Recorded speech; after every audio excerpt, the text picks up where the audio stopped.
യ്ക്ക് സ്തുതിയായിരിക്കട്ടെ. ഈശോയിൽ ഏറ്റവും സ്നേഹമുള്ളവരെ, ആൻമേരി മീഡിയയുടെ MR വാലാഹ് എന്ന യൂട്യൂബ് ചാനലിലേക്ക് നിങ്ങൾക്ക് എല്ലാവർക്കും ഈശോയുടെ നാമത്തിൽ സ്വാഗതം.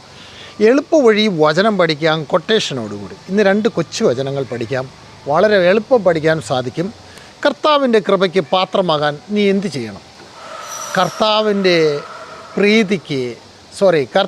കൃപയ്ക്ക് പാത്രമാകാൻ നാം എന്ത് ചെയ്യണം? അതാണ് ഈ വചനം. പ്രഭാഷകൻ്റെ പുസ്തകം 3-ാം അധ്യായം 18-ഉം 19-ഉമാണ്. 3:18 നമ്മളെ വചനം പഠിപ്പിക്കുന്നു. നീ എത്ര ഉന്നതനാണോ അത്രമാത്രം വിനീതനാകുക. നീ എത്ര ഉന്നതനാണോ അത്രമാത്രം വിനീതനാകുക. അപ്പോൾ കർത്താവിൻ്റെ കൃപയ്ക്ക് നീ പാത്രമാകും. ഇത് 19-ാം വാക്യമാണ്. 18 നീ എത്ര ഉന്നതനാണോ അത്രമാത്രം വിനീതനാകും. നമുക്ക് വിനീതരാകാം.